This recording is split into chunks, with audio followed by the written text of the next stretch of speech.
In this world, healers fall into a rigid hierarchy, first class at the top, third class at the bottom.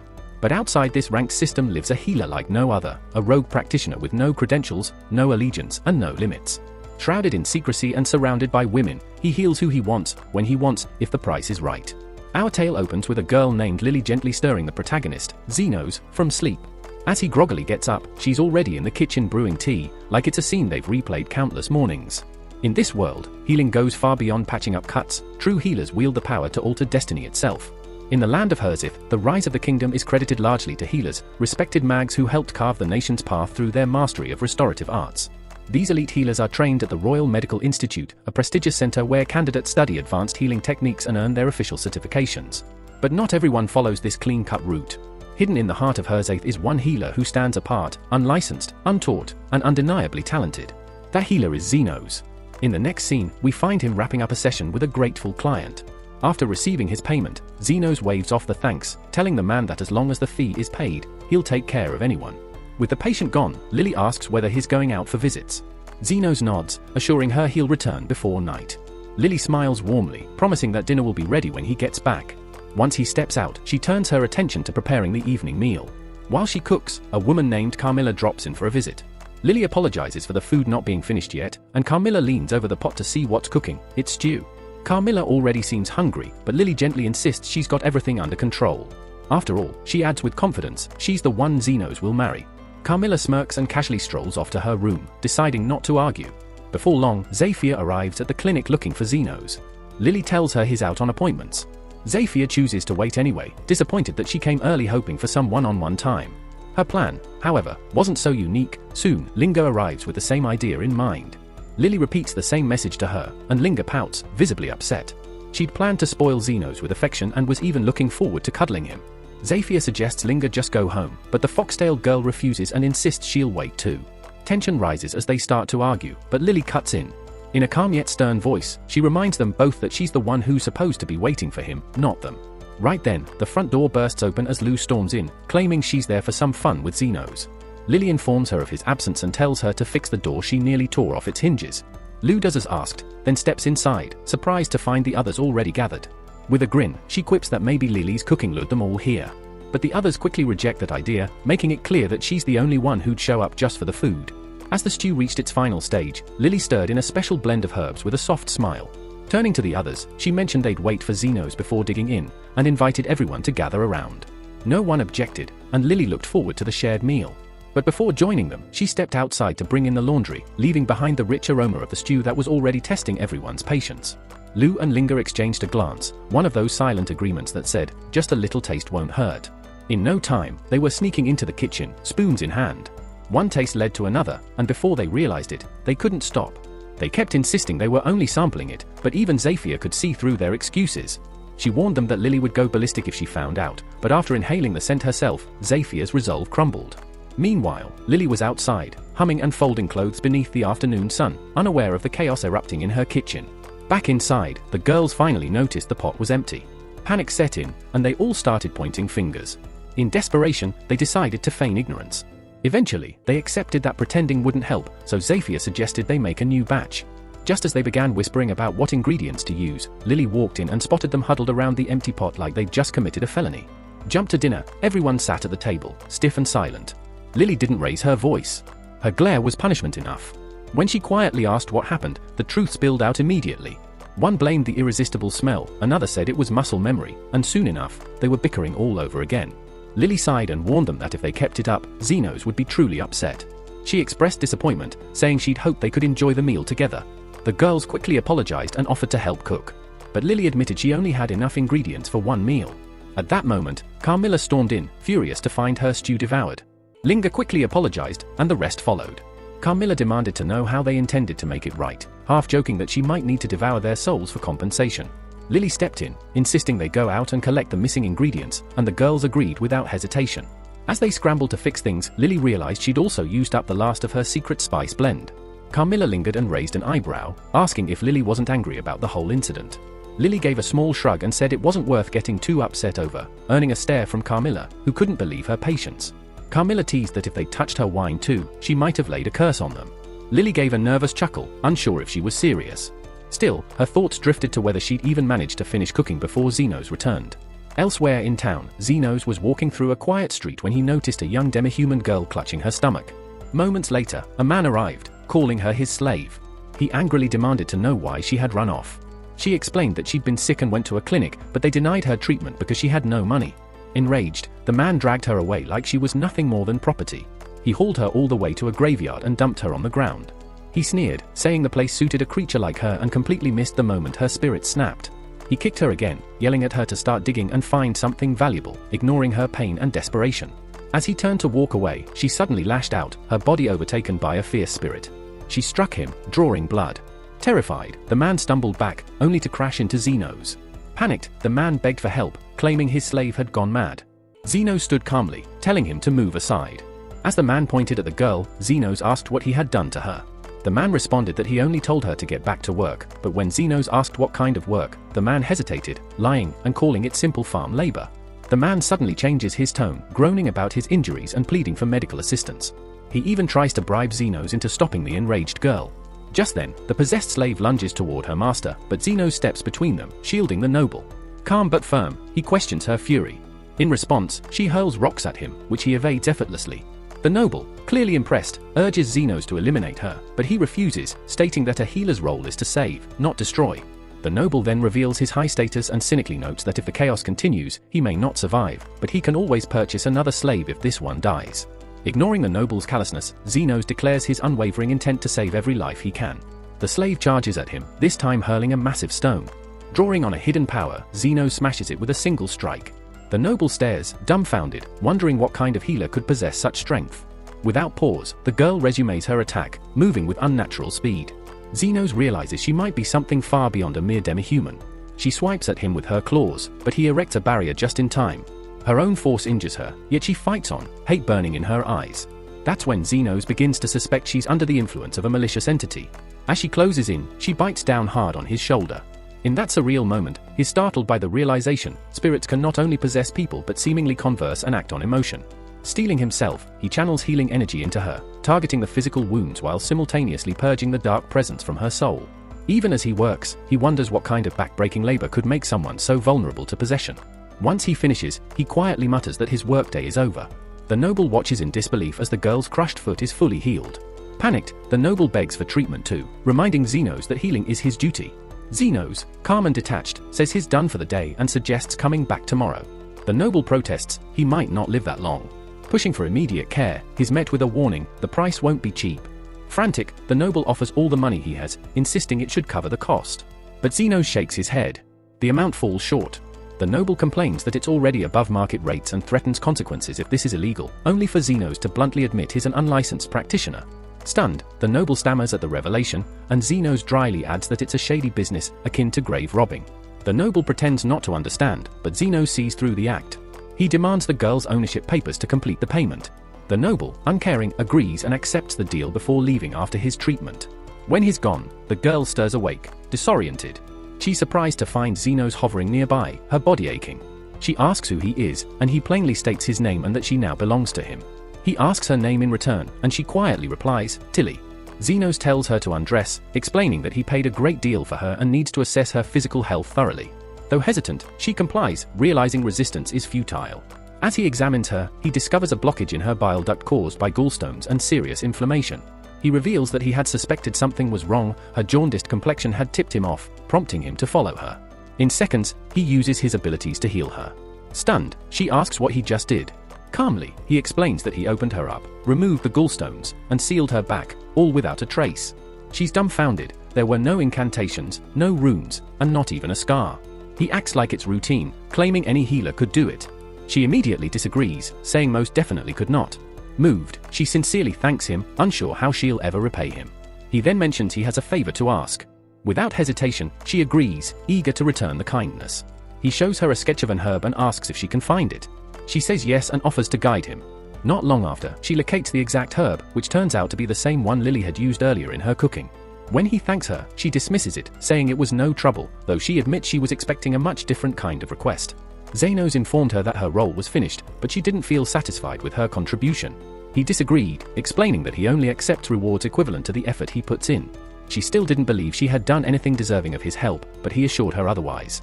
It might have seemed insignificant, but without her, his success wouldn't have been possible. Without waiting for a reply, he ripped up the contract and told her she was free to live her life as she pleased. She admitted she had no idea what that life looked like yet, but when she figured it out, she promised to come back and tell him. He had no objections. He wished her luck and told her to seek him out again if she ever found herself in trouble. That evening, he returned to his place. Lily was the first to greet him, letting him know dinner wasn't ready yet. Moments later, the three who'd gone out to find ingredients returned. Zenos eyed them, wondering why they even bothered showing up. They kept quiet about already eating his portion, and Lily opted to prepare something else. As Zenos moved to another room, Carmela spotted him and gave him a knowing smirk. She could tell right away he'd been with another woman. He glared at her and told her to keep quiet. Lily offered to finish dinner, but he stopped her. She immediately understood what he really wanted was some black tea. She smiled and said she'd go make some. We then shift to a memory. Zenos had once been a part of an elite adventuring group known as the Golden Phoenix. But that all ended the day their so-called leader, Aston, tossed him a single gold coin like spare change and told him he was out. Aston called him dead weight, claiming the party no longer needed him. Zenos knew the truth, he had always been the one holding the reckless group together. But Aston never cared about that. To him, Zenos was a convenient pawn, someone disposable if things went bad. Now that the team had grown stronger, they figured he wasn't necessary anymore. Zenos tried to reason with him, reminding Aston that they survived only because he was there to clean up their messes and heal their wounds. But Aston sneered at his unrefined healing skills, saying any competent healer could replace him. Elsewhere, in a filthy alley, two slave traders were attempting to restrain an elf girl. The cruel woman warned her partner to avoid bruising the girl. They fetched higher prices unmarked. The man had already pinned the girl down, but Lily wasn't giving in. She drove her heel straight into his groin, forcing him off. As he collapsed in agony, she sprinted away. She nearly escaped, but the man grabbed a bow and loosed an arrow into her ankle. She crashed to the ground, unable to move. He caught up and tried to pin her again, but she bit into his hand with everything she had. He was forced to stab her to break free. At that moment, Zenos appeared in the alley and saw Lily lying there, bleeding and fading fast. He looked at the two slavers and asked if they were responsible. They didn't deny it. Instead, they barked at him to back off, reminding him that slavery was legal in these parts. They insisted Lily was their property, free to do with as they pleased. Zenos considered the legal bind he was in. Technically, they weren't breaking the law. But he had an idea. He reached into his pocket and pulled out the same gold coin Aston had thrown at him in disdain. He offered it to them in exchange for Lily. It was nowhere near enough to buy an elf, even a wounded one. But seeing how close she was to dying, the slavers figured she wasn't worth the effort. Without much thought, they took the coin and walked away. Zenos approached Lily and knelt beside her. She was conscious but barely, and told him to leave her. She didn't want to be a burden. But he calmly told her that she wasn't going to die today. She looked down and blinked in disbelief. Her wounds were gone, fully healed as if they'd never happened. She whispered her thanks, apologizing for making him spend his gold for her, but he brushed it off. He had no intention of holding on to that coin. It was a bitter reminder of Aston, and he was glad to be rid of it. He asked Lily if she had a place to go, but she shook her head. She had nowhere. Well, considering she was a slave just moments ago, it's not like she has a place to stay or any money to her name. She also mentioned she's starving, so Zenos decides to grab her something to eat and maybe pick up some clean clothes on the way. They stop by a nearby diner, and before going in, he hands her a fresh outfit to change into. Lily beams as she digs into the food, savoring every bite like it's the first decent meal she's had in ages. But soon she notices that Zenos hasn't ordered anything for himself. She asks him why, and he casually says he's not hungry. The truth, though, is that he's completely out of cash. He spent the last of his money on her meal and outfit, and with no home and no more income, especially after getting kicked out of Golden Phoenix, he needs a plan, fast, or he might end up on the streets himself. As they sit in the diner, a man stumbles through the door, visibly injured. His arm is badly burned and bleeding. He looks like he just escaped some serious trouble. Zenos observes silently. The wound is deep, and the burn pattern suggests a magic weapon was involved. Judging by his reptilian features, he's a lizard folk, which means his body can heal on its own, but it'll take time and he'll suffer the entire way through. Without saying a word, Zenos raises a hand and casts a healing spell. In seconds, the damage fades like it was never there. The man stares in shock at his restored limb, then turns to Zenos, demanding to know who he is. Before Zenos can answer, Lily jumps in, proudly calling him a legendary healer. The man has never heard of Zenos, but he's clearly impressed and grateful. He hands over a few coins in thanks and promises to spread the word about the mysterious healer. At first, Zenos doesn't understand why he's being paid, but then it clicks. Most healers charge for their services. That simple gesture plants a seed. If he plays his cards right, he could make a living doing this. But there's a hitch. Being from the slums, he can't get a proper healing license. Starting a legit clinic would mean paperwork, taxes, and dealing with government oversight. And like someone once said, dodging taxes isn't a crime, it's survival. So Zenos makes up his mind, he's going underground. A healer for hire, no questions asked. Lily doesn't follow all the legal stuff, but she's all in if he's really starting a clinic. Zenos hesitates. Running an unlicensed clinic is risky, and dragging a kid into it doesn't sit right. But Lily points out that he technically bought her. In this twisted society, that makes him her master, meaning she's sticking with him no matter what. Zenos didn't pay to own her. He just didn't want her to die in an alley. But Lily lays it out, she has nowhere else to go. If he ditches her now, she'll probably end up back in chains, and that'd be on him. Reluctantly, he gives in, and she lights up, swearing to serve him with everything she's got, which makes Zenos cough and ask her not to make it sound so weird. Anyway, priority 1, they need a place to crash. So he takes her to one of the most rundown, forgotten corners of the city. The place looks cursed and barely livable, exactly what he's after. Lily looks around nervously and asks why they're in such a creepy place. Zenos explains that if he's running a shady clinic, he can't have the Royal Association sniffing around. A spot this dead is perfect, no attention, no rent. Lily gets the logic, but she's clearly unsettled. She points out that areas like this are infamous for monster infestations, especially the freaky ones. Eventually, they find a building that's still standing. Zenos figures it'll do. Lily, though, freezes. It looks like something out of a horror story, classic haunted house energy. Worst case, they might run into a wraith. Zenos frowns, not familiar with the term. Lily explains, wraiths are ghost-like creatures that can literally turn people into spirits with just one touch. They step inside. It's pitch black. Lily, trying to help, casts a basic light spell, and Zenos is caught off guard. He didn't know she could use magic at all. Lily brushes off the situation, calling it nothing complicated. But once the room lights flicker on, the reality of their new surroundings hits them, just as grimy and rundown as Lily suspected. Cobwebs drape the corners, dust covers every surface, and the walls are cracked. It's a total mess. Still, Zenos seems oddly cheerful. It may look haunted, but the roof doesn't leak, and the building's bones are strong. That's more than enough for him to begin his work. Just as they start to get comfortable, though, they discover a serious issue. The place isn't as empty as they thought. Out from the shadows drifts a ghostly figure, a real wraith, who informs Zenos that she fully intends to drain the life from him. Lily freaks out, but Zenos only sighs, already exasperated. Clearly, this isn't the peaceful clinic he had in mind. The wraith, introducing herself as Carmela, doesn't wait, she charges straight at him. Without breaking a sweat, Zenos blasts her arms clean off with a surge of radiant healing energy. He doesn't even blink. Compared to the nightmares he dealt with in the depths of the labyrinth, courtesy of Aston throwing him into danger whenever he got moody, this is nothing. He's faced countless wraiths before, maybe 100 or more. Healing spells, particularly state-level ones, are lethal to the undead. Still calm, Zenos apologizes to Carmela, explaining he didn't know she was living there and asking if she'd be willing to share the space. Housing is impossible to find, after all. Carmela is stunned by his boldness. She's the queen of wraiths, and this guy is asking to bunk in her domain. Furious, she snaps her fingers and calls forth a swarm of angry spirits to evict him. Zenos just sighs again and wipes them all out with another mass healing spell, erasing them like they were drawn in chalk. Now it's Carmela who's unnerved. She realizes this man could easily erase her, too, if he wanted. But Zenos isn't looking for a fight. He explains he just needs a place to live and work, offering a deal. Let him and Lily use the ground floor and he'll stay out of the upper level. Carmela knows she's outmatched and reluctantly agrees. She keeps the upstairs, and the newcomers get the first floor.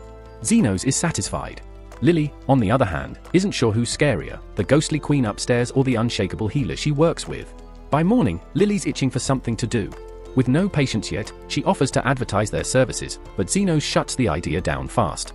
Going public would draw attention, especially from the Royal Hospital, and that kind of spotlight could be dangerous. He advises her to wait. Someone's bound to come. Right on cue, the door creaks open and in steps a familiar face. Lily perks up to greet the visitor, only to see it's the same guy Zenos treated the previous day. As Zenos predicted, someone involved in a magic shootout probably isn't keen on government-run hospitals. The lizard-like man introduces himself as Zand and says he needs help for his sister. Zenos agrees to examine her, and Sophia, his sister, pulls back her sleeve to reveal a wound. It looks minor, but she says it's been feeling off since yesterday. One glance is all Zenos needs to see the truth. The injury is laced with magic-infused poison. Sophia asks if he can treat it, but Zenos explains that the infection has gone untreated too long, the surrounding tissue is ruined. The safest option now is to amputate before the poison spreads. Sophia accepts this grim news without flinching and asks what the operation will cost. Zenos quotes a flat rate, 1 million yen. Zand immediately loses it, furious that such a steep price is being charged for removing an arm. He looks ready to fight, but Sophia calms him down and shifts to diplomacy. She tries leveraging her status, asking if he really wants to charge someone like her that kind of money. Sophia the Tornado, one of the leaders of the area's 3 biggest gangs.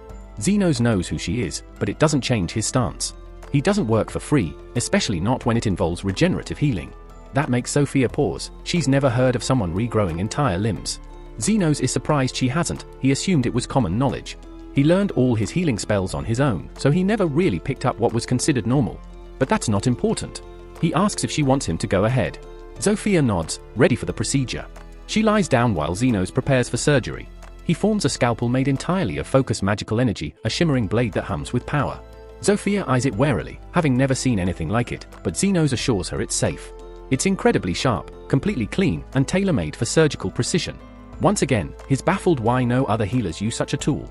He begins by numbing the target area with a controlled stream of healing magic. Once the pain is dulled, he swiftly removes the infected section and immediately starts the regeneration process. His hands pulse with greater intensity as the spell surges, carefully reconstructing the limb layer by layer, from the skeletal structure to muscle and finally skin. Sophia watches in stunned silence as her new arm takes shape. When she finally flexes her fingers, it feels completely real, like it was never lost at all. She admits that Zenos is worth every coin he charges and, as a gesture of thanks, promises to send any wounded allies from her crew his way. Zenos doesn't mind, as long as they're paying clients like everyone else. In the days that follow, an influx of injured lizard men begins arriving at his clinic. Noticing how drained Zenos looks, Lily brews him some tea to help ease the fatigue. Zenos expresses his gratitude, but notices 3 cups instead of 2. Lily casually explains the third is for Carmela. Zenos doubts she'd join, but to his surprise, Carmela actually enjoys tea.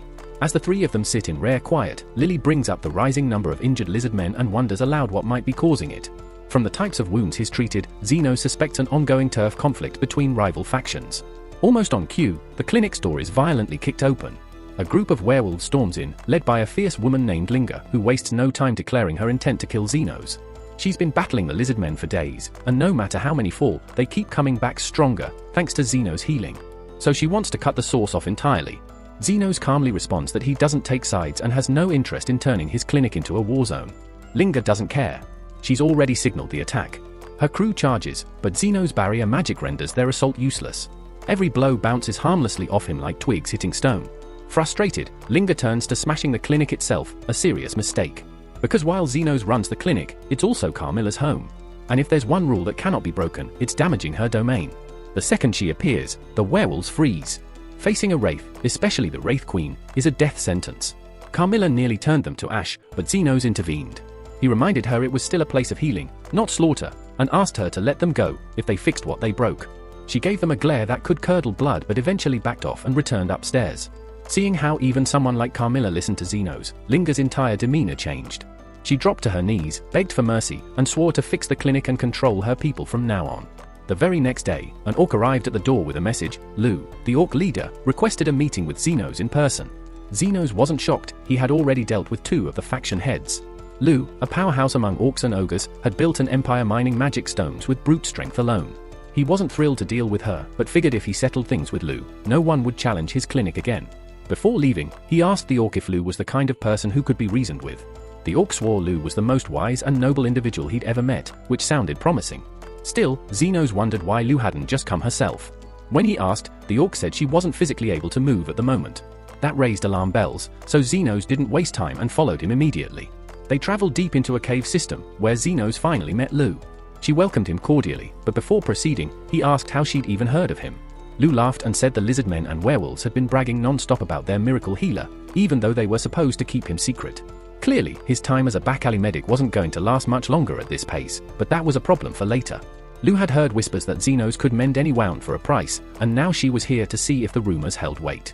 As he approached, he lifted his hand toward her, prompting Lu to demand what exactly he was doing. Zenos calmly explained he couldn't find any visible injuries, so he was checking for internal issues instead. That surprised Lu. Most healers didn't even attempt that kind of diagnosis, but Zenos found it baffling. How else could someone properly treat a patient without knowing what was going on beneath the surface? After finishing the scan, he quickly detected something unusual.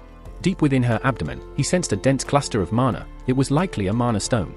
Lu confirmed his suspicion and added that it wasn't just any ordinary stone. It had been enchanted with explosive magic. Even the slightest movement might set it off. Zenos immediately assumed someone had tried to poison or assassinate her by slipping the stone into her food, but Lu quickly clarified that it wasn't anything that dramatic. She had simply gotten hungry, spotted what looked like a rice ball, and accidentally swallowed it. She insisted it was a genuine mistake, something anyone might have done. Zenos found that hard to believe, but he didn't panic. Mana stones usually pass through the body on their own. He turned to leave, but Lou stopped him. This wasn't so simple. She admitted she had chewed it before swallowing, and that meant the enchantment had already been activated. Time was short. She'd already made peace with the idea of dying because of her blunder, but she didn't want her loyal followers to go down with her. When Zenos asked what she expected from him, Lou said she just wanted him to inherit her fortune. If she died, everything she built would collapse, and she'd rather trust him than let it fall into greedy hands. During her research, she learned Zenos charged a premium for healing, but never took money when treating children. That convinced her he had integrity. She tossed him a key to her treasure vault, but Zenos had never intended to let her die in the first place. Since the explosion hadn't happened yet, he figured the stone hadn't been in her long. He still had time. Without hesitation, he summoned his enchanted scalpel and moved toward her. Lou's guards panicked and rushed to stop him, but they were too slow. Zenos was already at work. Within seconds, he sliced open her abdomen, removed the unstable mana stone, and healed her wound flawlessly. The room fell silent as he held the dangerous object in his hand. It was still primed to explode, so to prevent disaster, Zenos wrapped his hands around it tightly and contained the blast. The resulting explosion could have turned the entire cavern into rubble, but he had fortified his hands with protective magic. It hurt like hell, but he was fine. Afterward, he handed the key back to Lou, telling her the donation wasn't necessary anymore. She was stunned that he chose to save her life rather than take her wealth. But Zenos just shrugged. He charged for his services, sure, but taking everything she owned would have been going too far. Right then, Lou decided she genuinely liked him. She told him that if he ever needed anything at all, he just had to say the word. She even offered to post her soldiers outside his clinic as protection, but Zenos politely turned her down. Orc guards would draw the wrong kind of attention. Days passed. Lily sat at the clinic's front desk, looking grumpy. She was irritated because Sophia, Linga, and Lou had all been dropping by far more often than usual. Zenos noticed it too. The three of them kept showing up without any injuries, which made him wonder what their real motives were. At first, he figured they were just bored, but Carmela corrected him. She said it was obvious, they were all smitten with him. Zenos couldn't wrap his head around that idea. In his mind, he was just a humble underground healer, nothing more. But Carmela seemed certain, she knew love when she saw it. Lily grew uneasy at the idea that one of the girls might win Zenos over, but he reassured her firmly that he wasn't interested in dating any of them. It wasn't meant to be offensive, he just thought they were all a bit unhinged. Still, Carmela joked that it was only a matter of time before those three turned on each other in a full-blown war for Zenos' affection. He brushed it off, thinking it was too ridiculous to ever happen, until the very next morning, when Sophia strolled into the clinic with a fruit basket and casually mentioned she was about to start a war against the other two. She wouldn't say why, only that it was necessary. Moments later, Linga and Luz arrived as well, both bearing their own strange gifts and echoing the same desire to wage war on the others. Zenos was mortified, loudly urging them to back down, but his pleas fell on deaf ears. Carmela, for her part, found the whole thing widely entertaining, claiming people were about to die just because Zenos couldn't keep his charm to himself. Zenos definitely didn't see it that way, but he couldn't deny he was in deep trouble. The battle had already been scheduled for noon, and he knew he couldn't just sit around while they tore each other apart over something so absurd. At the designated arena, Sophia, Linga, and Luz had assembled their troops, ready for an all-out clash. Tension filled the air as the battle was moments from erupting, when suddenly Zenos appeared, drawing everyone's attention. The three girls turned to him, expecting some final plea or command, but instead, Zenos calmly declared he wasn't going to interfere. He acknowledged their mutual resentment and decided it was better to let them resolve it themselves rather than impose peace they clearly didn't want. With Zenos' unexpected approval, the girls agreed to fight at full strength. To raise the stakes, they added a reward: whoever survived the war would win Zenos' virginity. He was certain he hadn't agreed to that part, but before he could object, the fight had already begun. Sophia launched the first strike, her dagger slicing through the air toward Linga's throat. Linga nimbly avoided the attack, flipping backward out of reach. At the same time, Luz flew in with a wild dropkick meant for Sophia, who narrowly dodged, causing Luz to crash into a cluster of unfortunate spectators like a wrecking ball. Sophia and Linga clashed again, locking weapons in a fierce struggle for dominance. Just as one looked poised to strike a decisive blow, Luz dove back in from above, nearly crushing them both with her impact. Sophia tumbled into a section crowded with orcs, forcing her to fight her way back into the arena, and chaos rapidly spread. Soon, each faction was battling the others in a whirlwind of swords, fists, and spells. Surprisingly, even after 6 brutal hours of non-stop combat, no one had fallen. That's when Sophia noticed something odd. Her injuries were vanishing before her eyes. Everything froze in confusion, and Zenos stepped forward, finally explaining what was going on. He said he'd agreed to let them go wild, but he never said he'd let anyone die. As their healer, he made it his job to keep every single one of them alive, and that's exactly what he'd been doing the whole time. Sophia realized how foolish she'd been to overlook that possibility. None of them had ever expected that Zenos could maintain healing on such a massive scale for so long. The message became clear: their battle would never end as long as he kept healing them. Zenos pointed out that unless they found a way to cooperate, they'd be stuck in this endless loop of violence. And to make his point absolutely clear, he informed them he'd be charging each of them by the hour for every bit of healing they received. The girls, now completely exhausted and seeing the futility of it all, finally agreed to call a truce between their factions. However, their personal rivalry for Zenos was far from over. They just agreed to keep the competition peaceful from now on. Later, Lily walked up to Zenos, genuinely curious why he'd gone to such lengths to stop the battle. Zenos paused, remembering something his old mentor once told him. A third-rate healer can fix wounds. A second-rate healer can restore a body. But a true healer, the best of the best, can change the world. Zenos often admitted he wasn't sure he was cut out to be a top-tier healer, but that didn't mean he wouldn't give it his all. He genuinely wanted to make life in the slums better, even if he masked that sincerity with sarcasm. He'd joke that if everyone dropped dead, he'd lose all his clients. Lily smiled at that, seeing through his harsh tone to the compassion underneath. She knew full well that his so-called coldness was just a shield. After all, peace meant fewer injuries, which also meant fewer earnings for him. Yet he still prioritized harmony over personal gain. That kind of heart was exactly what made Lily admire him, and she even told him so. Predictably, the compliment went completely over Zenos' head, leaving him a bit puzzled. Regardless, the day was drawing to a close, and Zenos figured it was time to collect his fee and head back. Lily was caught off guard. She'd assumed his earlier remarks about charging for battlefield healing were a joke. Turns out, he had meant every word. Treating an entire arena full of injured people wasn't easy, and he wasn't about to let that effort go unpaid. Meanwhile, in the capital, the head of the Royal Knights was meeting in secret with his deputy, Krishna. Sensing something was bothering the commander, Krishna asked if anything was wrong. He revealed that a strange rumor had reached him. Apparently, the long-running conflict between the slum's demi-human factions had abruptly ceased. Krishna was skeptical. Those groups had been at each other's throats for ages. A sudden ceasefire didn't make any sense. The commander agreed it was hard to believe, but if true, it posed a serious risk. The kingdom's stability had long depended on the downtrodden fighting among themselves. If they united, they could start demanding dangerous things, like rights, fair treatment, or even public healthcare. That kind of rebellion couldn't be allowed. Word was, a single person had managed to broker the peace. The commander tasked Krishna with identifying and neutralizing this individual before things spiraled. Without hesitation, Krishna accepted. She vowed to find this so-called peacemaker and bring him in for the crime of ending the precious chaos. Back at Zenos' humble clinic, he sneezed suddenly, prompting everyone to worry he might be falling ill. Linga offered her tale as a cozy wrap. Alu, ever shameless, invited him to warm up using her famously soft lap. Lily, unfortunately, had neither a tail nor a cushion to offer, and the sight left her quietly devastated. Zenos quickly brushed off the fuss, insisting it was just a sneeze. He reminded everyone he still needed to treat Sophia, so they should stop crowding him. Once her arm was healed, he casually asked how she'd managed to get herself banged up, since she rarely needed patching up anymore. Sophia admitted she'd been injured during a job the night before. She normally targeted corrupt nobles and gave their wealth back to the poor, Robin Hood style. But this time, she'd broken into the wrong estate. There, she ran into Krishna, the vice commander known for her ruthless tactics and magical firearms. Hearing this, Carmela grew uneasy. Drawing Krishna's attention could spell serious danger for Zenos. But he didn't seem too worried. He figured someone of her status wouldn't care about a low-level back-alley healer. Meanwhile, Krishna had already entered the slums, quietly gathering intel. She noticed how unusually calm and united the demi-human population had become, which raised suspicions. She approached a lizard man and bluntly asked who was behind the ceasefire. He didn't recognize her but knew full well Zenos wanted to stay anonymous, so he kept his mouth shut and tried to leave. Krishna wasn't letting that slide. She pulled her gun and threatened to shoot his favorite stick if he didn't speak. But the lizard man held firm, ready to take a bullet to protect Zenos. Just then, Sophia and her brother walked by. Spotting them, Krishna realized a confrontation wasn't ideal right now, and she quickly slipped away into the city's abandoned quarter.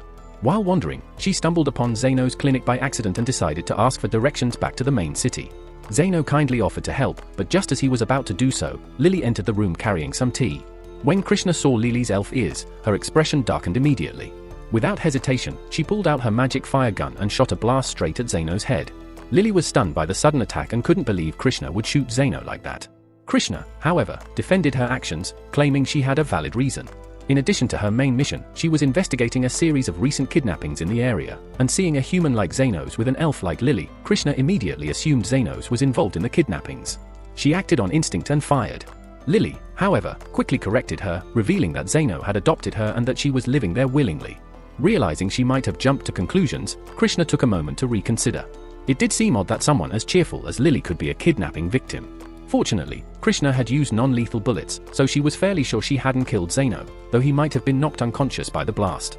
To her surprise, Zeno seemed completely fine. Krishna apologized for acting on a hasty assumption but was curious how Zeno had survived the shot. Zeno explained that he had used defensive magic to block the bullet before it could reach him, but Krishna doubted this. She pointed out that normal defensive magic shouldn't be able to stop her bullets.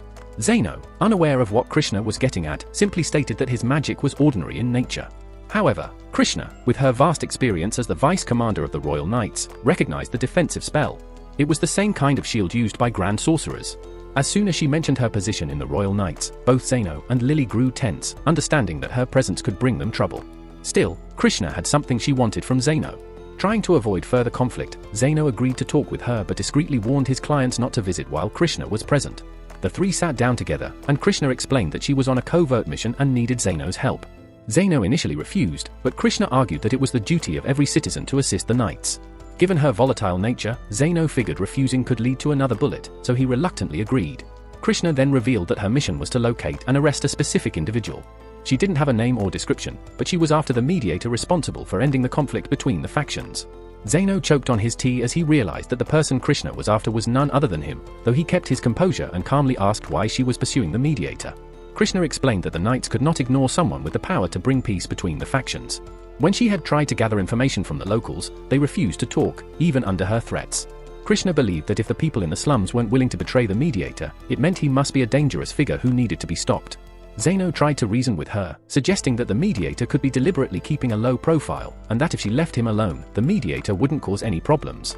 Krishna asked if Zeno knew who the mediator was, and he quickly came up with an excuse, claiming he was just speaking hypothetically. Despite his protest, Krishna remained adamant that she couldn't ignore the mediator, as her orders from her commander were clear, and anyone capable of ending the faction conflict was a serious threat. Lily reassures Krishna that there's no need to worry about the mediator destabilizing the country, as his only interest is earning a living through honest work. However, from the way Lily speaks about him, it sounds like she knows the mediator personally. Lily quickly panics and assures Krishna that she doesn't know him, which makes Krishna a bit suspicious, though she decides to let it go for now. As it gets late, Zenos takes the opportunity to suggest Krishna should leave, but while escorting her out, Krishna notices the bed placed in the corner. She finds it odd that Zenos would position a bed there, causing him to become anxious. He explains nervously that it's just an extra bed, but Krishna promptly asks if she'd be able to use it. She's been struggling to find a base of operations in the slums and would greatly appreciate staying here until her assignment is complete. Of course, she's willing to pay for the lodging. Zenos can't really refuse without raising suspicion, so he reluctantly agrees, much to Carmela's amusement. Lily then prepares some green tea for their guest, but Krishna struggles with hot drinks, so she begins blowing on it to cool it down. Lily, feeling envious of another woman seeking Zenos' attention, decides to assert her dominance. She sits on Zenos' lap and asks him to stroke her head like usual. Zenos complies, though he's confused by her sudden demand. Carmela, amused by the situation, whispers to him that Lily is feeling jealous. Zenos is taken aback by Carmela's sudden whisper while she's invisible, but she's simply enjoying the drama. Lily, not wanting Krishna to steal Zenos' attention, grows even more affectionate with him, but Krishna remains unfazed, continuing to cool her tea. Eventually, Lily falls asleep, and Zenos gently tucks her into bed before returning to the living room to continue his conversation with Krishna. He explains how he rescued Lily from a slave trader and reveals that the traders were part of an illegal trafficking ring operating in the area. This helps explain Krishna's earlier quick action, but sadly, Zenos doesn't have much intel on the traffickers themselves. Shifting topics, Krishna brings up something that's been on her mind. Noticing Zenos' impressive skill in defensive magic, she asks if someone could regenerate an entire arm with the same effort used in healing magic. Zenos wonders if healing an arm is really that rare for a healer, but before he can finish his thought, Krishna cuts in, insisting that it should be impossible. Only Sansa healers of the highest caliber could accomplish such a feat. Curious, Zenos asks why she's bringing this up. Krishna explains how she recently fought against Sophia, severely damaging her arm, but when she encountered Sophia again yesterday, her arm was fully healed. Krishna is convinced that a healer in the slums with such power must exist, and that person could have significant influence over the faction bosses. She plans to investigate further the next morning, hoping to find clues about this mysterious healer. Zenos, however, is confused as to why she assumes the healer must be evil. In fact, Krishna seems to hold a very negative view of the entire slum, prompting Zenos to ask if she has a particular reason for feeling that way. Krishna admits she might be biased, but her perspective stems from her mother being murdered by someone from the slums. Her mother, a kind-hearted woman, often visited the slums to help those in need, organizing food distributions for the poor. One day, she simply didn't return. Since then, Krishna has been unable to laugh or smile, earning her the nickname Iron Rose. According to witnesses, Krishna's mother was killed in Rag for her wedding ring, a revelation that shattered Krishna. Her mother had saved many lives, yet no one stepped forward to save her in her moment of need. This tragic event drove Krishna to join the Knight's Order, vowing to become an unstoppable force for justice, targeting the criminals in the slums. The following day, Krishna departs to continue her investigation, leaving Zeno to resume treating his patients. Sophia visits the clinic, seeking treatment for a minor injury on her arm. As Zenos tends to her wound, he warns Sophia to be cautious, knowing that Krishna could return at any time. No sooner does he finish his warning than Krishna walks in, asking for directions after once again losing her way. Upon spotting Sophia, Krishna immediately draws her guns, and Sophia responds by pulling out her knives. Tension fills the room as they face off, each prepared for a confrontation. Krishna demands to know if Sophia is working with an evil healer who is recruiting criminals to harm innocent people. Sophia doesn't deny the existence of such a healer but insists that he is not evil. She admits to being a thief, but she claims that the nobility's crimes are far more heinous. Sophia reveals that she has done her own research into the trafficking ring Krishna is investigating. Contrary to Krishna's belief that the operation is restricted to the slums, Sophia uncovers that the true mastermind is an aristocrat. Krishna is skeptical, as she knows the trafficking ring operates in the slums, but Sophia insists this is a deliberate ruse to mislead the Knight's Order. Reluctantly, Krishna asks who Sophia suspects, and Sophia names Calendar. Krishna is taken aback. Calendar is a well-known philanthropist who has a reputation for his work educating orphan children. It's hard for Krishna to believe that someone with such a public image could be involved in child trafficking. Sophia, anticipating Krishna's disbelief, points out that Krishna views everyone from the slums as criminals, unlike the mediator who treats everyone fairly and offers second chances, regardless of their background. Krishna's anger flares at Sophia's criticism of her sense of justice, and just as she prepares to fire, Zeno intervenes. Zeno steps in front of Krishna, demanding that she lower her weapon. Krishna orders him to step aside, but Zeno refuses, explaining that Sophia is his patient, and he won't let her come to harm. He then confesses that he is the mediator Krishna has been searching for. Krishna dismisses this as a lie, convinced that Zeno cannot possibly be the healer, especially given his proficiency in defensive magic. There's no way he could also excel in healing magic. Zeno admits he's no master, but he believes both healing and defensive magic are based on enhancing the body's natural processes, and he's confident in his ability with both. Krishna, unconvinced, accuses him of siding with Sophia. However, out of respect for the hospitality Zeno showed her the day before, she decides to leave without further conflict. As Krishna exits, Lily notices her heading toward the district where the aristocrats live. Zeno quickly realizes where she's going. She's taking Sophia's accusation seriously and is headed to Calendar's manor to investigate. Krishna can't confront Calendar directly about the trafficking, so she fabricates a reason for her visit. She tells Calendar that she's heard about an increase in thefts in the area and that she intends to boost security patrols. Calendar confirms that he's been having trouble with the Lizardmen gang. Krishna then asks to inspect his estate's security measures before proceeding with the patrols, and Calendar agrees, offering to show her around. After the tour, Calendar asks for Krishna's opinion on his security setup. She praises his thoroughness but notices something odd during her inspection. She requests to use the restroom before leaving, and Calendar, unaware of her intentions, gives her permission. Krishna uses this opportunity to slip away from the office. While exploring the estate, she finds the extensive security measures around the backyard to be unusual. Her suspicions grow, and as she peers over the wall, she spots a hidden entrance. Krishna cautiously navigates the passage, her heart pounding as she discovers Sophia was right all along. Calendar was the mastermind behind the kidnappings. But before Krishna can help the trapped children, Calendar sneaks up from behind, seizing the gun she had left upstairs. He blows off her arm in one swift motion, laughing at how effortlessly he defeated a knight, mocking her for meddling where she shouldn't have. Now, he only needs to finish her off and get back to his trafficking business. Just as he's about to make his move, Sophia and Zenos arrive. Zenos, worried when Krishna went missing, had asked Sophia to guide him there. Determined to leave no survivors, Calendar switches Krishna's gun to lethal mode and shoots Zenos straight in the face. To Calendar's shock, Zenos stands unharmed, though he admits the shot stung.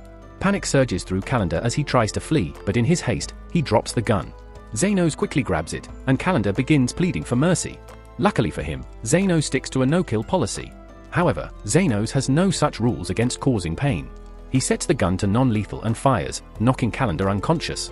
Zenos then rushes to Krishna's side, only to be met with her quiet acceptance of death. Her arm is gone, and a large chunk of her stomach has been blown away. She has given up, but Zenos reassures her that she'll be fine. Though, he adds, she should brace for a hefty bill. Moments later, Krishna is fully healed, astonished by Zenos' healing ability. She finally believes his claims about being a mediator, but any thoughts of arresting him fade. She now sees him as a genuine hero, though Zenos doesn't agree. He considers himself nothing more than a healer doing his job, ensuring no one dies. If anyone deserves the title of hero, it's Krishna, he believes, for her selfless actions in saving the children. Though misguided at times, her heart is in the right place, and she genuinely cares about a better world. Sophia and the lizard men assist in freeing the children, but with royal knights closing in, Zenos wants no part in dealing with them. He decides to leave with the others.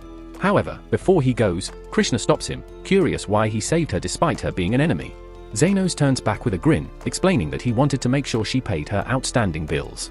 She still owes him for the night she stayed at his clinic, plus the additional cost of her healing. He expects full payment by the end of the week. Krishna laughs, amused by his ridiculous reasoning. It's the first time she's laughed since losing her mother. The next day, Zenos and Lily are strolling down the street, planning to buy some tea, when Zenos notices a place he once lived in the slums. He's reminded of his past, an orphan with nothing to his name, spending his days aimlessly in an alley. One day, Aston had wandered through the slums, searching for a child to kidnap.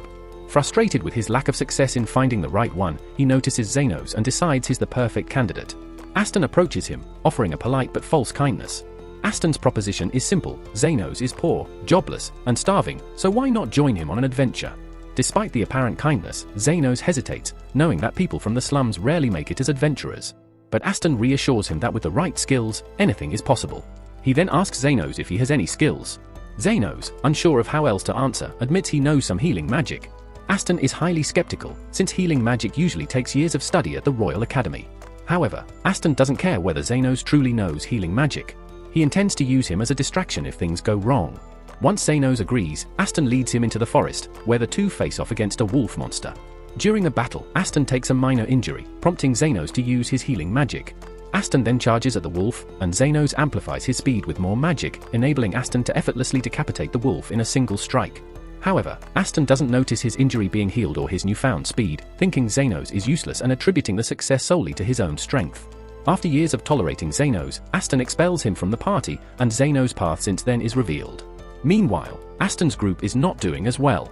Without Zenos, they set off on a mission to a cave, hoping to use it as leverage to win favor with powerful nobles in the kingdom, despite their dislike for the grueling labor involved.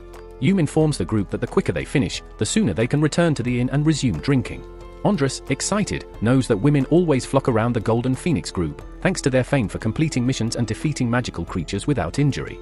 The group soon encounters their foes, and Aston prepares for combat, instructing Guile to cast protective magic on him as he charges ahead. Despite Guile's magic, Aston still suffers a burn on his arm during the battle. Meanwhile, Yume is attacked by one of the wolves, leaving her unable to contribute further.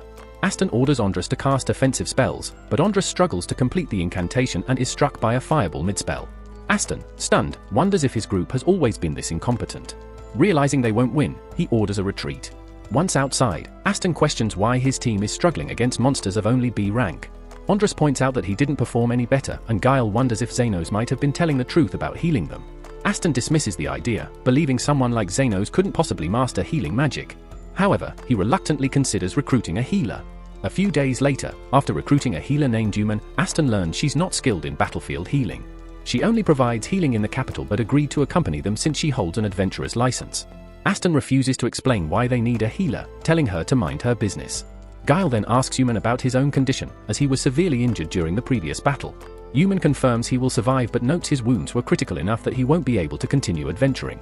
Aston shows no sympathy, brushing it off by saying Yuman wasn't worth keeping around anyway. The mission becomes even more important when a noble requests a scarf made from a fire fox's fur for his daughter, and completing it will earn Aston favor with Lord Fennel.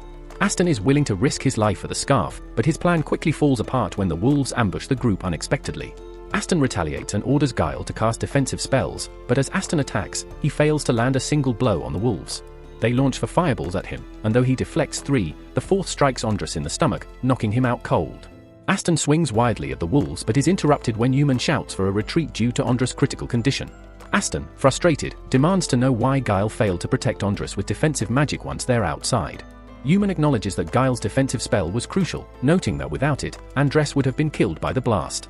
Aston, growing impatient, demands that Yuman heal Andres immediately. However, Yuman explains that only high-level healers or saints have the power to heal such severe injuries instantly without preparation. If they don't get Andres to a medical facility soon, he won't survive. Later, Aston speaks with Lord Fennel's servant, who informs him that Lord Fennel is deeply dissatisfied. Aston begs for another chance, convinced that if given one more opportunity, he can secure the fur for the scarf. However, the nobleman's daughter's birthday has already passed, making the mission irrelevant.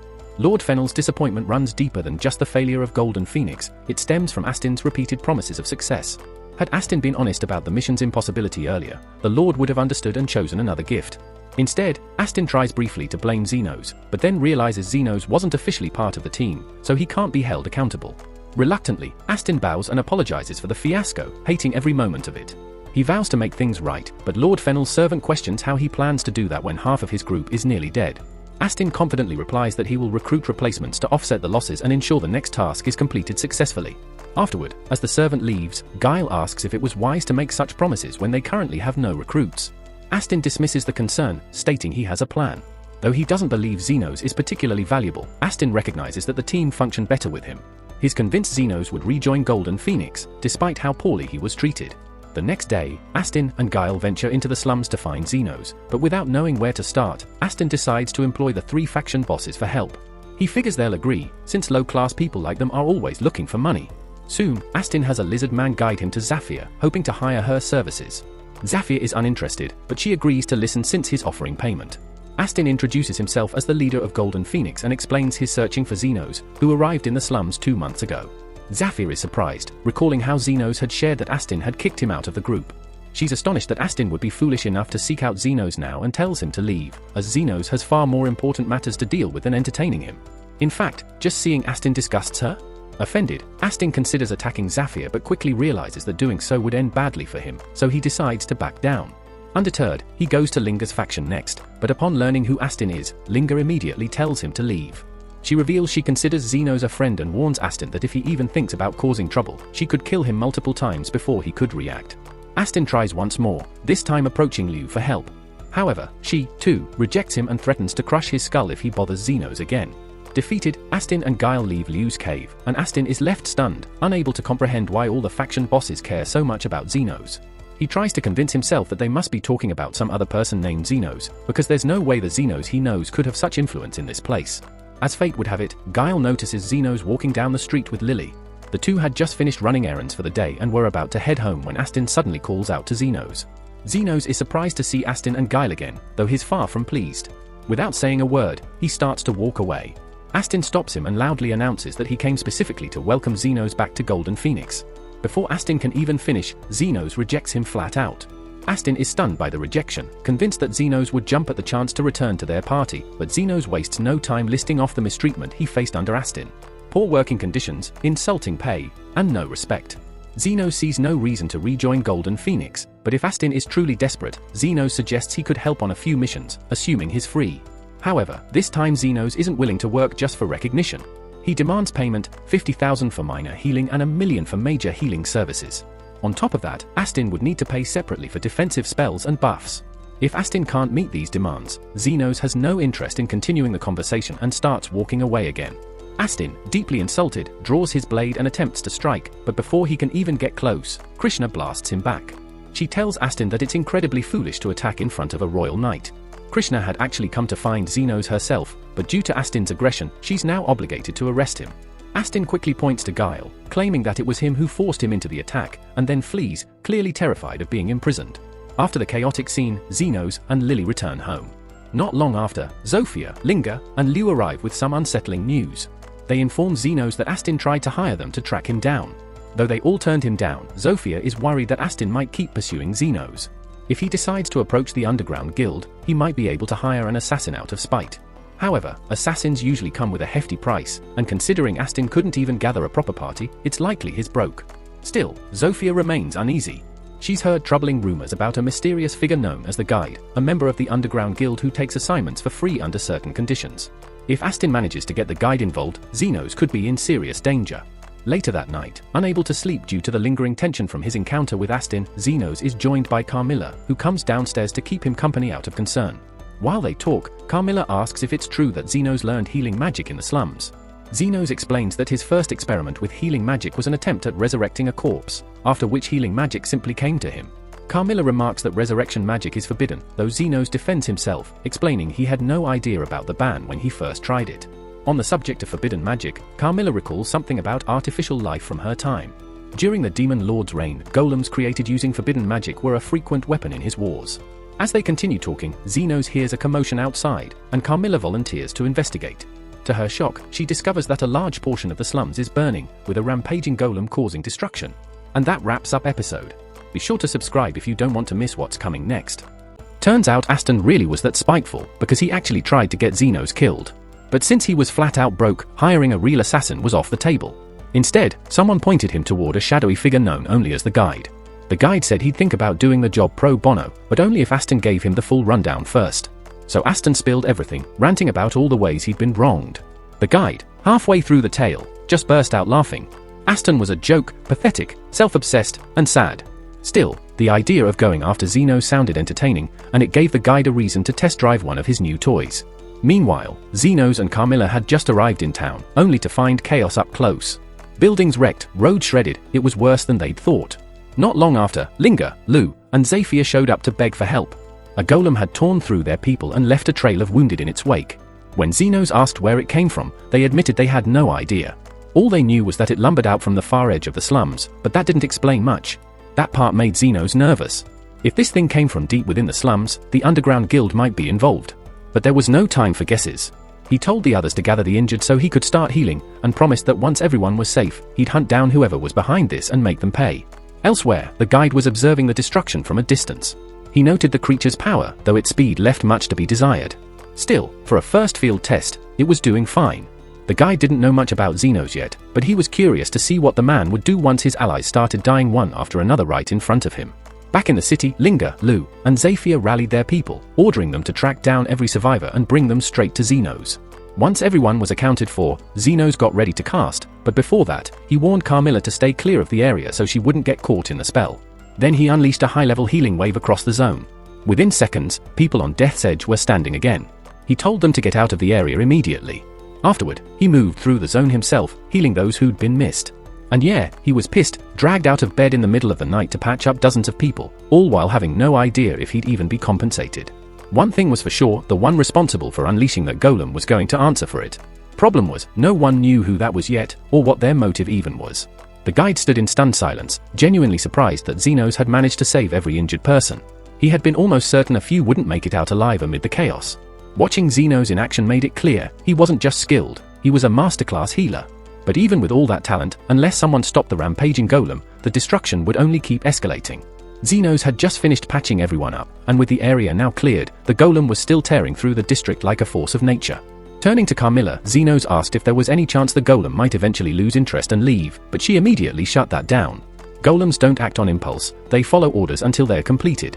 Judging by the chaos, this one had been told to reduce the slums to rubble. It wasn't going to stop until it finished its task.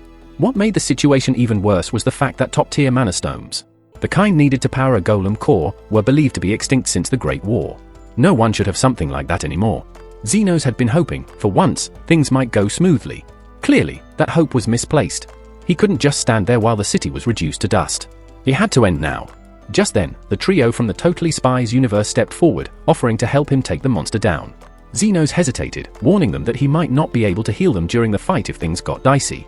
They accepted the risk without flinching. This was their home too, and they weren't going to let it be erased. Zenos appreciated the backup, but rushing in blind was a bad idea. He turned to Carmela for insight on how to stop a golem. Her answer wasn't encouraging. Unless they destroyed the mana stone inside the core, the thing would just keep reassembling itself, no matter how many hits it took. That stung.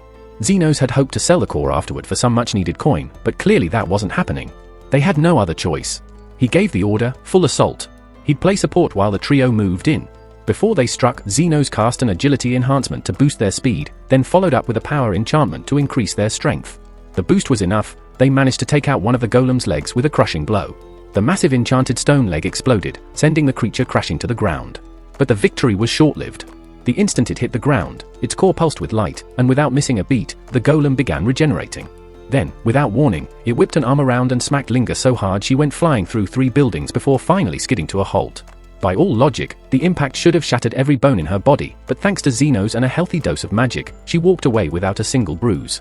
It had been ages since Zenos had been in a real battle, so he was understandably rusty, but that was wearing off quickly. He just had to keep 2 key things in mind. First, his support magic only worked within a limited range. Stray too far, and the team wouldn't feel the benefits. Second, since each buff, healing, speed, strength, had its own unique casting pattern, he couldn't activate them all at once. He had to switch them on the fly depending on the flow of combat. After watching the fight unfold for a bit, Zenos realized something: the golem didn't recover instantly. If they hit it with enough force at once, it would stay down, at least temporarily. So, he called out to the team, ordering them to cripple its legs. The golem began to collapse as planned, but just as it started to fall, everything changed. Sophia shouted a warning. There was a child trapped inside a nearby building, and the falling golem was about to crush her. Zenos ran for her, hoping he could make it in time. He was too far to use a protective spell, so he sprinted toward the house, praying he could get her clear, but he wasn't fast enough. She should have been crushed. Yet somehow, she wasn't. The golem froze mid-collapse, shifting just enough to miss her. That shouldn't have been possible.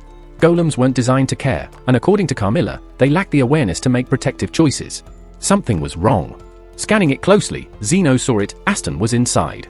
The realization hit him hard, and even the guide seemed caught off guard by how fast Zenos figured it out. Not that it mattered.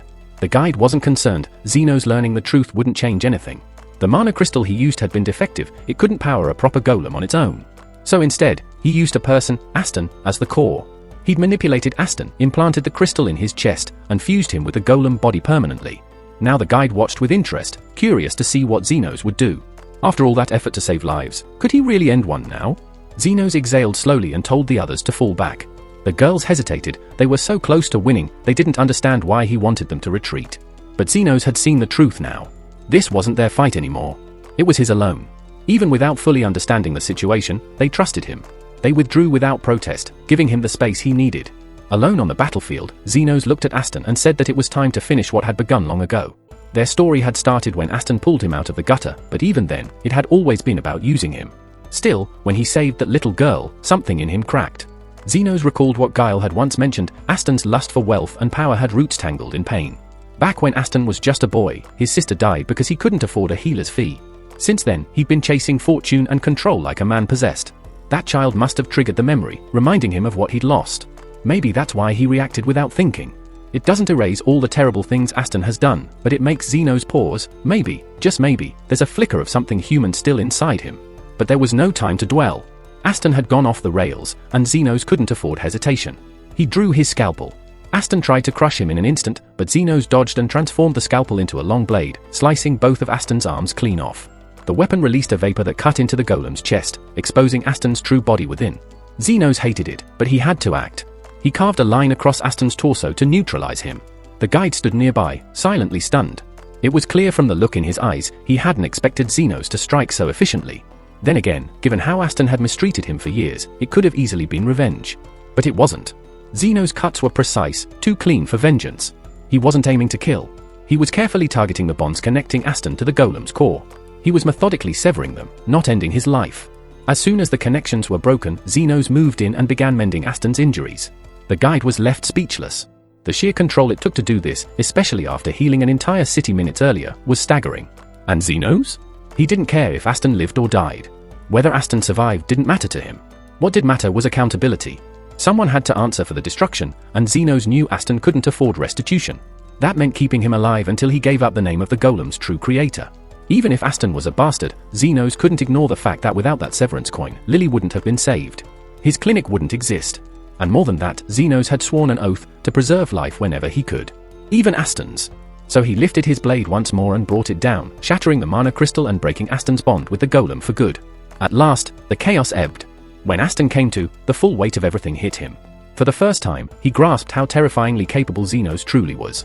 Trapped in the golem, Aston had remained half aware, just enough to watch Zenos command city leaders mid-battle like a seasoned war general. That's when the realization hit Aston like a freight train. Zenos had gone through the exact same thing back when they were part of the same squad. Being treated like a tool, discarded when no longer useful, it finally clicked for Aston just how badly he'd screwed up. No apology could ever make up for the damage he'd caused, but he still had to face it and try. Zenos, though, wasn't in a forgiving mood. Watching Aston fumble through a sorry excuse for remorse was painful. He told Aston to lift his head, not out of compassion, but so he could get a clean shot in before walking away for good. He'd been waiting for this moment for years, the chance to punch Aston square in the face. Doing it while the guy was half out of it would have been hollow. But now that he was conscious? No reason to hold back. Zenos quietly cast a buff to boost his strength, stepped forward with purpose, and let loose the most satisfying punch he'd ever thrown. Aston dropped like a rock. Hours later, he came to with a splitting headache and Krishna looming over him. She casually mentioned that she'd seen Zenos earlier and had pieced together what happened. Then she added he was lucky nobody ended up dead, or he'd be facing murder charges. Still, she wasn't letting him off the hook. She read off a list of charges: destruction of property, physical assault, and, somehow, public nudity. Turns out Zenos' punch had knocked every last article of clothing off him. Before leaving, Krishna passed on a couple of messages from Zenos. First, he'd taken Aston's sword while he was out cold. It was a top-tier weapon, and selling it should cover the damage bill. Second, she told him to open his hand. There, resting in his palm, was a single gold coin. That was Zenos' way of saying goodbye, or his version of a severance package. A clear sign that he never wanted to cross paths again. Aston sat there, eyes low, completely hollowed out. He knew he had this coming. And now, he was left with absolutely nothing. Meanwhile, Zenos wasn't doing much better. Barely able to stand, his legs shaky and breath ragged, he was clearly on the edge. The others offered to help him back, but he waved them off, figured they were just as spent as he was. But the girls didn't take no for an answer. After all the times Zenos had carried them, literally and emotionally, it was their turn to support him. Back at the clinic, Carmela had already told Lily everything. So when Zenos finally stepped through the door, Lily welcomed him with a smile and a warm cup of tea. That closes out episode 6. Hit that subscribe if you're ready for what comes next.